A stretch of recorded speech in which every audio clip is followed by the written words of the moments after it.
Hello audiophile!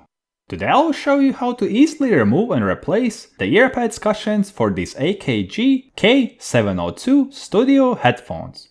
As you can see, the existing earpads are very dirty and should be replaced or cleaned. You can see how to clean velour earpads in our detailed video above. Removing the earpads cushions is very easy. Just pinch the pads and turn counterclockwise and the ear cushion will be removed. The earpads are held to the headphone body by 4 plastic hooks. When the earpad is rotated, they snap into place behind the headphone housing. Once the old pads are removed, we have 2 options. If they are not broken, you can clean them. If the earpads cushions are broken, then all you have to do is order new ones. Links to them are in the video description. Putting the new pads on is easy. Put the foam ring in the middle and put the earpad cushion on top.